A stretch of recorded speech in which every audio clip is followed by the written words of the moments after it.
Welcome to Health, Wealth and Happiness. I'm James. I'm Joe, and today's guest, something a little bit different from someone who is a little bit different.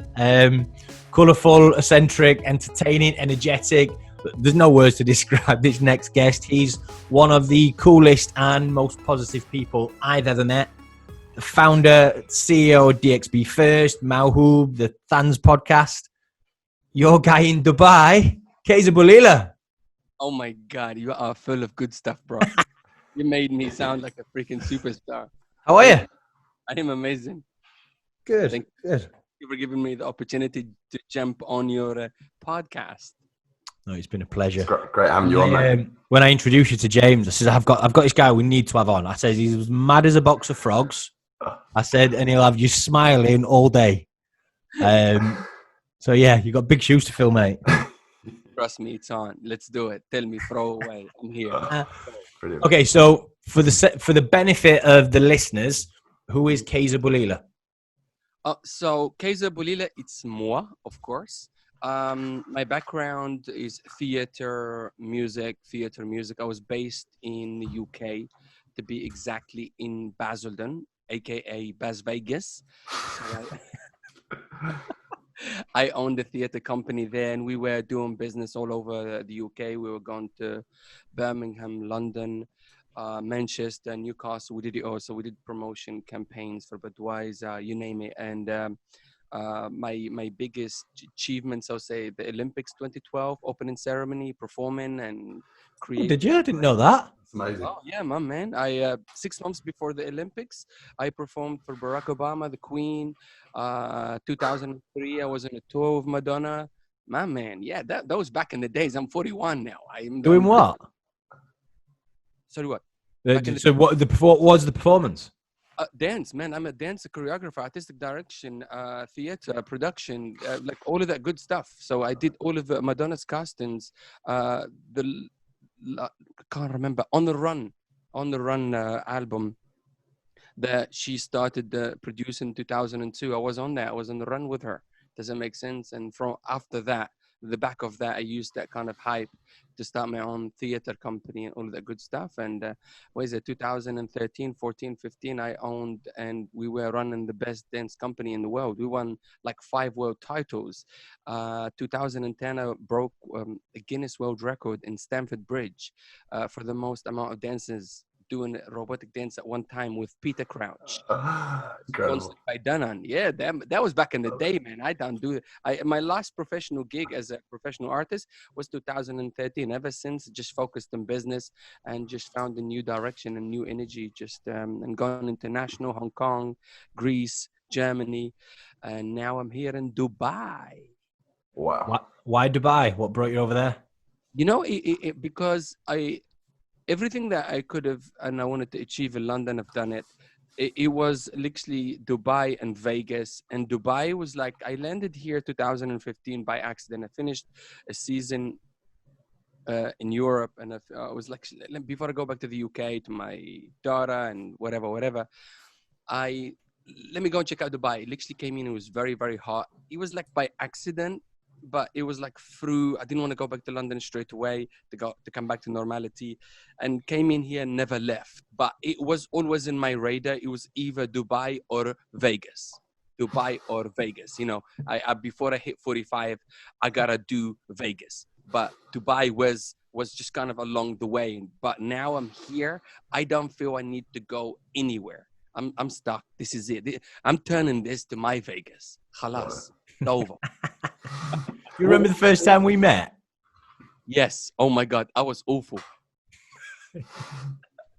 So let me paint the scene. So Kayzar and I met on an intensive business course. So we share a bit. So Spencer Lodge, who you know, James, and we were on either a 1 day or a 2 day like intensive course on sales, business, media marketing. And for those that know Spencer, they'll know that. And I am myself as well, he's anal when it comes to punctuality. And I used to work for Spen years ago to the point where, like 10 years ago, I used to work for Spencer. And if anyone was late to his meeting, he'd send them home. So he'd do a morning meeting. If anyone was late, and I'm talking seconds late, he'd just go, get out. And he'd just send them home for the day. And anyway, so we started at 9 a.m. or whatever it was. Everyone sat around this table. And everyone's got suits on or shirts on. Everyone's got business attire on. Then 10 minutes later, the door just swings open and in waltzes this character, larger than life. He's got, I won't call them jeans. They were like leggings. Black leggings. They were that tight. Bright red trainers on. This blazer that I tried finding a photo of it. I've been through my social media trying to find a photo of the jacket you had on and I can't find it anywhere. But oh, it was brilliant. It was like something like Joe Exotic. And the hat that he's got on now. What sort of hat's that? What would you call that? I don't even know, but it's become the thing. Anyway, I just that hat, but in red. It were bright red, right? So the door swings open and Spencer went, I basically sit down. So he walks around the table and there's an empty chair next to me. And he walks around and instead of just sitting down and just being quiet, he started a conversation with me, hugged me, and then sat down, took his hat off, and put his hat on the middle of the table. And everyone's sort of like looking around at each other, thinking, what's just happened? Anyway, so he carries on his talk, the presenter, and every now and again, he just leans forward and just turns his hat a little bit. And he was doing it all day. He cannot sit still for 5 minutes. Oh, no. It's good to be different, though, isn't it, Kayzar? It's good to be different. You know, it's kind of part of my marketing strategy. It worked. You got to stick out like a sore thumb. 100%. Oh, this is the best bit, right? Then we went for lunch. So we all went for lunch in this Michelin star. We're at this Michelin star restaurant in Dubai, in the Capital Club, which is a members-only club in Dubai. Arguably one of the most exclusive places in Dubai, in the best neighbourhood in Dubai. And we all sit down. We've got this set menu. Thursday afternoon, so we're starting to get busy. And we're all ordering food. And someone, where's Kayzar? He needs to order. Turns round and almost he's walking across the restaurant on his hands. Remember that? Walking across the restaurant on his hands, right? Flipped back onto his feet, sat down, and just ordered his food as if nothing had happened. And everyone was fantastic. Just, what? I do not remember that. I do not remember that. And then they all knew about you when you left the business meeting, though, and it elevated your brand. For sure, yeah, it worked. There you go. Marketing. Love it. Listen, you got to stick out like a sore thumb. It's very noisy in the social media. You got to do something different and define the norm. What is the norm? We have to create the new norm, right? I love it. Love it. So tell us then, wind back to day one where this all began. You know, your passion for theatre, acting, dancing. Where did it all begin? Where did you find the passion for this? You know what it is? It started for me. It was what is it? 1994. I saw it in movies, and I was like, "Oh my God, I want to see that. I want to do that. I want to do that." And just started it as kind of an amateur. Then I hooked up with some professionals, and slowly, within the space of 3 to 4 years, I become really good. And then I started winning competition. Then I got picked up, and I started touring. Then it evolved, but it was about me as an artist. But then, was at the beginning of 2000, I met a young lady, which she's now my ex-wife and mother to my child. Does that make sense? And I knew that industry is very kind of, it's not 100% all the time. And when you age, you're not going to get as much business. So I took on a full-time job. I become a daytime as a chef. Then in the evening, I used to do my theater to build it up. So I wanted to make sure that I will be able to provide for my wife and pay the rent and all of that good stuff. And it evolved. It evolved slowly. And then I picked up a little following. The only thing I wanted to do, I was based in Essex, in Wickford, but my studios later on to become in Basildon, which I call it Bas Vegas. Does that make sense? And from that, I wanted a small garage just to teach some kids and just create a sense of community. But because I meant well, and it was 99% passion and 1% business, I ended up with 3 giant studios, and my community have grown so big, and the reputation grown, and from there it become school. Then we went into the theater. We started teaching music. Then it kind of evolved. It was never like premeditated plan. And even I reached a point, was 2003, where I realized that the money coming from dance wasn't enough, and my day job wasn't enough. So I started like small business ventures. So I opened the cafeteria, and that was making money. And I opened the barber shop, that was making money. And I opened the phone shop, and that was making money. And that was, those small little businesses were funding my passion. Does it make sense? And from that money, because I had money coming in, Nike's not going to sponsor me, the government is not going to give me any money, so I had to make the money, reinvest it back in. And that's why we achieved the success that we did, because I had small little businesses that I call them side hustles. They actually become money earners, and from there I evolved. And then I feel like I kept doing that for a long time. I'll say straight up for 13 years, teaching, educating, and building businesses. And then kind of when I came to a crossroad with my wife, I just kind of needed a new energy. Does that make sense? And I was stuck, and I dissolved everything. And then I started traveling. That's when I went to Hong Kong and all over the world. And I was like, okay, for me, I know I can do more. I wanted more from life. And that's why I'm here, and I'm planning still to do something in Vegas when I'm 45, which is 5 years from now. But we'll see where the road is going to take us. But Dubai, when I landed in Dubai, listen, I never looked back. There is so many opportunities. If you cannot make it in here, you cannot make it anywhere, because it's so to a level. If you have a craft and you are authentic, you will succeed. So yeah, that's pretty much shortened down. But yeah. Now I run an agency, and when I walked into March and April, I was gonna make a lot of fucking money, bro. I'm sure we can believe this one. But then now is everything has evaporated. Last summer was very difficult, and almost lost the agency. It was very, very bad, because I was attached to a lot of businesses, and 6 of my 12 clients kind of dissolved. It's What, last year? Last year, yeah. Last year, the summer, yeah. Because what it's caused that? Say what? What caused that? Because think about it, the hospitality here industry and the F&B industry is oversaturated. There is too many restaurants open and reopen, and all the time competition is so much. So it's really survival of the fittest. You always get 30 open, 6 will last after 1 year. Is it that really? Are those the numbers? Yeah, with the standalone, because everybody thinks they can open a restaurant. Yes, they can. Yeah. Does that mean it's 8 million dirham investors and blah blah blah? Yes, you can, but it's all about surviving the first year and the second year. A lot of them don't survive second year, and I was attached to 6 clients. Even 2 of them were big groups, but they were smart enough to sell those units on to an investor. And then I fell through the cracks, and I never managed to chase my money. So literally almost under 1 million dirham I lost last summer. So that nearly broke me. And I like 1 million dirham is a lot of money, dude. Does it make sense? Yeah. And I still had to pay all of my freelancers, all of my whatever, etc., etc., etc. So last summer I should have lost everything, but I worked through it. I was honest with people. People waited for me. People were patient.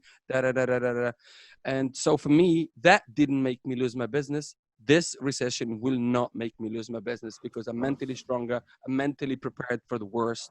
And literally, as I said it to Joe earlier, walking into March, I had 62 employees. That's big.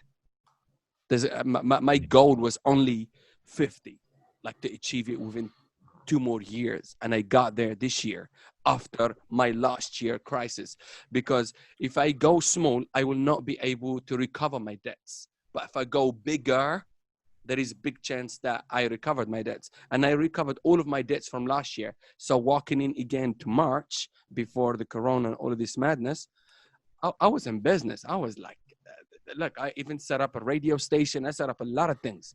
I have ready to make some serious money and getting ready for Expo. But unfortunately, corona, maybe will give us a 6-month or 2-year setback. But this is not going to break me for sure. I'm so optimistic. I'm so calm. And people around me looking at me, what is wrong with you? I was like, last summer, I did not lose my business. I'm not going to lose it this year, period. For you, So yeah. for you personally, last summer when it was all looking a bit, on the line, how did you respond? What did you go about to turn it back around? Dude, initially for the first 2 to 3 weeks, maybe even 4 weeks, I was lost. So I was literally lost, didn't know what to do. My accountant and my office management here looked at each other and I saw the panic in their faces. So I really, really, and they all kind of started almost packing their bags and ready to run. But I just kind of me too. I melted for almost 3 to 4 weeks. It was very bad. I was looking for an answer, what to do, what to do, what to do, what to do. But then I just realized, just go head first and be honest with people. Picked up the phone. Almost I have on a regular basis 100 to 100 freelancers that worked for me, freelancers, subcontractors. So I picked up the phone to each person. Whoever wanted to meet, I went and met them. Here is my bank statement. Here is what I am. Here is what I owe money to. Everybody. And then everybody understood, took a step back, and I started talking to my guys in the office. This is how we're going to do. We're going to be super, super 10 times honest with people off the record. Of course, we're not going to put it in the social media because it's damaging. And that must take some real humility to admit that. No, I admit it any day of the week, dude. I am I'm honest as hell. Does that make sense? That nearly broke me, and it broke me. But we had to. The only way we got through it is to be honest. Checks were bouncing into my bank left, right, and center. Like my bank account is like firework. Checks coming in to be cashed, but nothing is coming out. And I was like, yep. Whatever it is, we fell into this situation and spoke to people, kept talking to people, and we worked through it. That's it. We just put the head down, and I had to come into the office smiley. But other thing got me through it is listen to a lot of podcasts, motivational speakers, because those guys give you kind of a different type of guidance. Because as a business owner or an entrepreneur, it's a lonely place. You cannot even sometimes confront your wife with everything. You can, but sometimes for me, I don't want to bring my problems from work to home, because home I see it as a happy place. So 9 times out of 10, I sugarcoat everything for my wife and my people around me. Only my accountant now, I learned to let him in on everything, because he is everything. To get it. So me and him will have we have a bunch of WhatsApp groups, but there is a WhatsApp group. It's called Damage Control. Doesn't make sense. Or, what I'm saying, period. That's how I got through it. And all of the people last year, everybody's paid. But now we're walking into this year, it presents a new set of problems. But you know what? I'm ready for it. And we have enough funds to get us for another year with no business coming in, because I went really big. It'd be fair to say, in the situation you found yourself last summer, in it looking all a bit bleak, 99% of people will think, maybe I'm not cut out for this. Maybe I've got to retreat here. And you've just failed forward. You've lent back in. What do you put that down to? What is your burning why that got you moving forward again? What's your why? I'm super motivated. I'm super focused, but at the same time, I fell into the oblivious. I'm telling you, 3 to 4 weeks, I was completely lost. I was like, but I looked into my wife. I looked into the people that I employed. I was like, this is bigger than me. This is not just about me. I can pack my bags and grab my wife's hand and get the ticket and go back to the UK. That's easy. But that's quitting. That's running away from a situation that you kind of partially created because you trusted these clients for so long. And for me, failure by myself, it's okay. I fail every day, make mistakes every day. But I have so many families attached to me, is the people that were attached to my business that made me fight 10 times harder. And thinking of my daughter and everything that, that got me up and made me fight, to be honest with you. It's the people that are relying on me, the people that are independent on me, that made me dig 10 times deeper. Even as confident as I appear I am, we all have weaknesses and whatever they are, and we doubt. And listening to podcasts and and staying motivated, but nobody can help you for it to a certain level, because you gotta dig yourself out of the hole that you dug in to a certain level. So yeah, the people, they were attached to me, they relied on me, like the families that I was providing for. No, the work they did, it was providing for themselves, but that I was, as their boss or the leader or the business owner, I have to take care of my end of the deal. Doesn't matter how I feel. I never showed them, I didn't communicate with them at all for 3 weeks to 4 weeks how I really felt. But then but I didn't cry, but I was like stressed. I was taking pills and doing whatever is necessary to just find an answer, looking for that answer. And I really, honestly, I found it through and listened and listened and listened. And I spoke to a lot of friends, because if I have a lot of friends have businesses all over the world, damn, what to do. And they came through, and I just got myself out of that kind of awful time. But it is what it is. But for me, that another lesson I learned. Okay.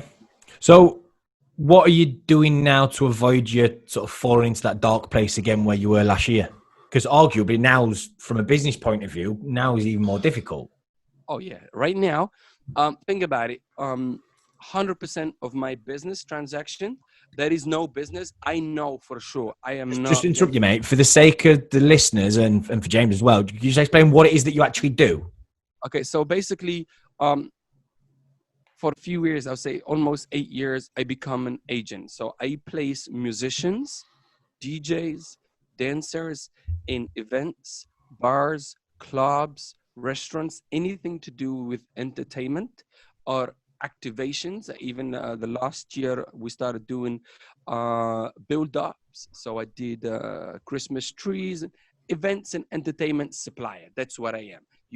A restaurant have the vegetable supplier, have their wine supplier, have the furniture supplier. They have me as a B2B business to supply entertainment for them. So I am an entertainment supplier. So basically, I am a recruiter for entertainment.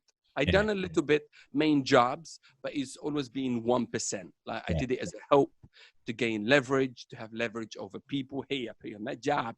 You got to bring me in on the entertainment gig. And obviously, lockdown, no restaurants open, no bars open means they don't need entertainment. Yeah, dude, I am doomed from now till October. No, there will be no income to my business. Period. So when do you think things will start reopening again in Dubai? Generally speaking,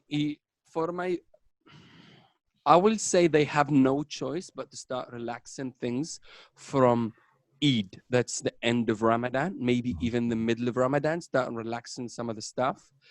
But generally speaking, for our marketplace, when June, July, August, and September come, we generally speaking, we lose 75% of the business. So we calculate for the summer.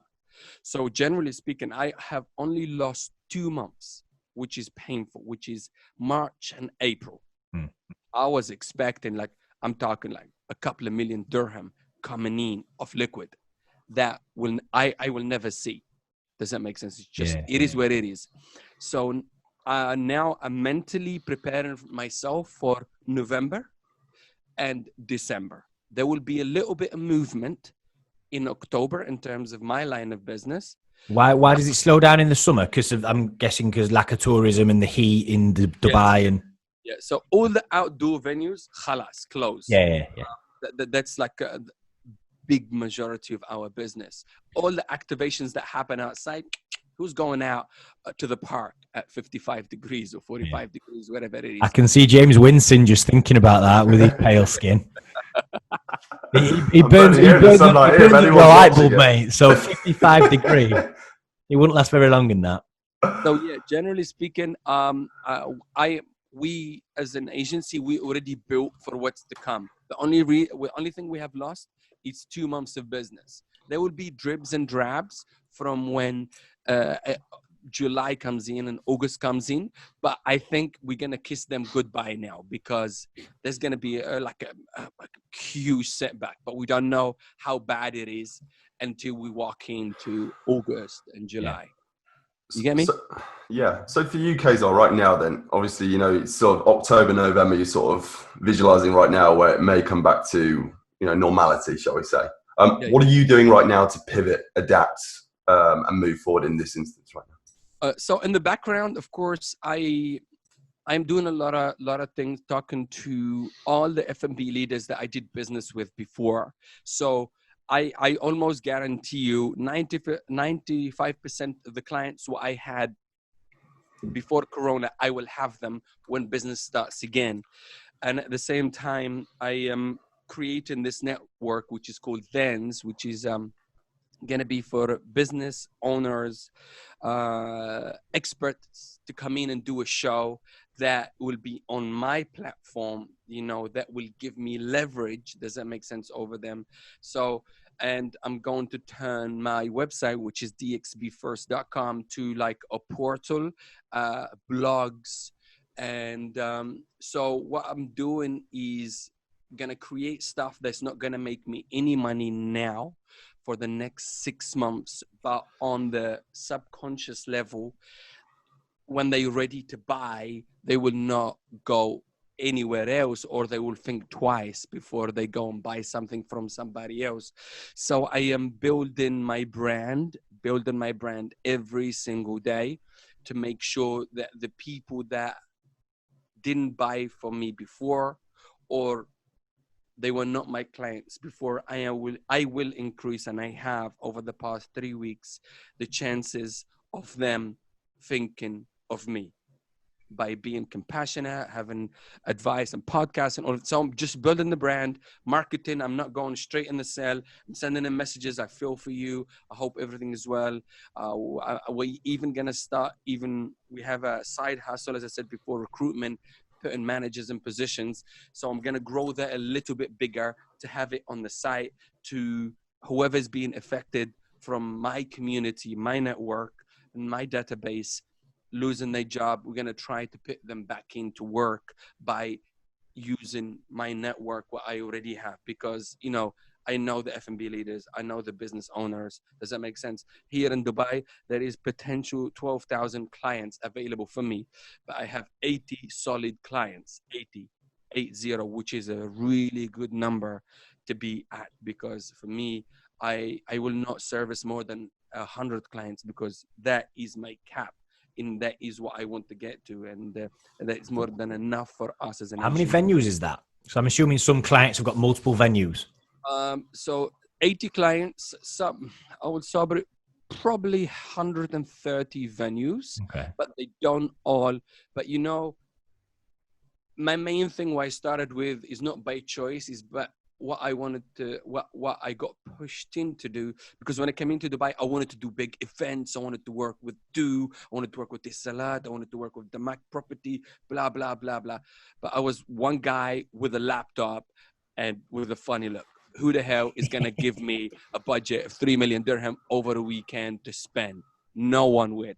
So I wasted the first 6 to 9 months trying to get the big fish. Then Alexia was sitting in the bar, and one lady of the night, we become like talking. Does that make sense? She said to me, Kayzar, you're a fool. Who the hell is going to whatever give you that opportunity? She said to me, start from the bottom. And that's what I did. I started supplying one DJ in one venue a week. And my first 3 gigs, I paid the DJ more to do the gig, so I can put it underneath my agency, so I can put it in the social media.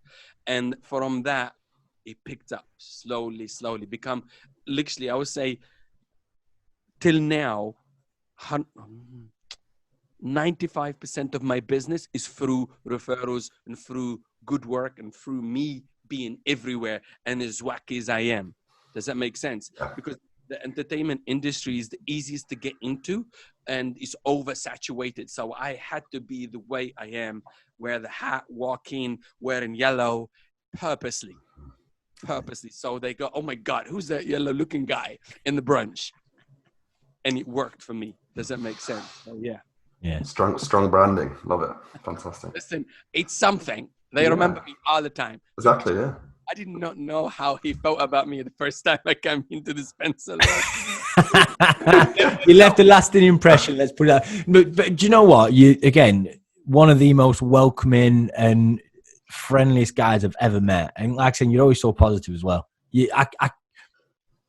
drew me in straight away, and I can understand how you draw people in, especially in your industry as well, where I'm guessing you get to meet some real creative souls, in air quotes. Yeah. So what makes you happy? Before it was literally, first of all, what made me happy to begin with, it was the performance. Does that make sense? That buzz. I can see that. Listen. I got you. That was the first buzz, performing and being on stage and all of that good stuff, because when I was a little bit younger, when I was 12, 13, I was really shy kid, really shy. Then like the performance brought something in me out, and I don't know, we could call it shield, that I can say something. I'm not afraid, I'm not shy, and to a certain level, I don't care what people think of me. To get it, like, it's good, I'm great. If it's not good, I'm still great. You understand what I'm saying? So that was the first thing. Then when I started doing the theater, my joy become from teaching and educating those kids. Then after that, my happiness become to building the #1 agency in that space. And then it evolved. It kept evolving. I'm like very ambitious guy. Then I achieved all of that to a certain level. It becomes repetitive. Win. What's next? To get it. But then, 2000, I'll say to the end of 2014, I start looking for something new. And now, and I've been lost for a while, from a teacher to just a businessman. It didn't really work. And I'm telling you, like now, over the last few years, I found my calling to help people, put people in a job. And now it's literally about building a brand for my family and my kids, and etc. And just now it's all about leaving a legacy behind, because I achieved a lot of cool things in the past, but now I'm just like in the middle of a crossroad. Now I know how to do business, but at the same time, I saw what Gary V did, and I see what Grant Cardone did, and that's why I come into Spencer Lodge space, and I met you. And for me, like now, I know I can do what Gary does. I know I can do what Grant Cardone do. Does that make sense? So I want to go into that space. And remember the first time when we were with Spencer and he put us be in front of the camera. Yeah. Does that make sense? And how awful I was. I was literally, even though I was a dancer, I was an actor, I was all of these things, because he put me in that, he put me out of my comfort zone so bad that I felt so lost. But something about it, I was like, damn, what is that feeling? He made me feel so uncomfortable that I actually loved it so much. But of course, because, but yeah, so now I feel like I'm going into that space, that space of those guys. I don't know what role I'm going to play.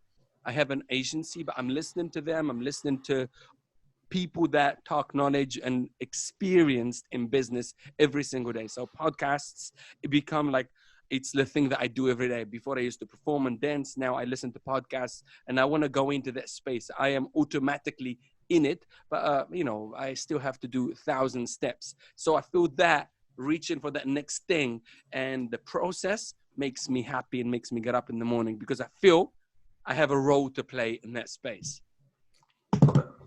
Love it. There we go. For the listeners tuning in, for you personally, how you've come through this transformation journey, your own journey.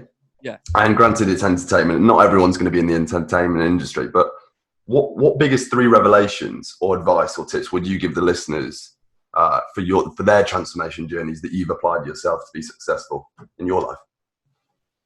Oh my God. For me, revelations. For me, it's, you got to be fearless, and you just got to have to find your callings. Does it make sense? There is so many opportunities, and there is so many possibilities out there. It's literally, find whatever you're good at and just double down on that, and make sure that you enjoy the process more than the rewards, because I enjoy the process of these things, of building and being involved. The process makes me so happy to get it. Makes me get up in the morning and do 18 hours because it's not work, it's fun.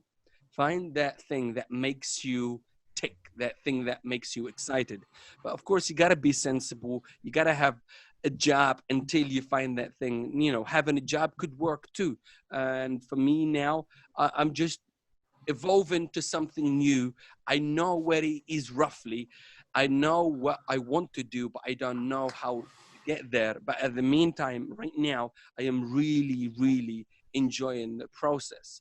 And my advice for people out there, find that thing, whatever that makes you happy. You know, it could be writing poems, or being a rapper, or video maker, or whatever it is. And we know with the current times, with marketing, sales, direct sales doesn't work as much as it should anymore. So you have to give so much value.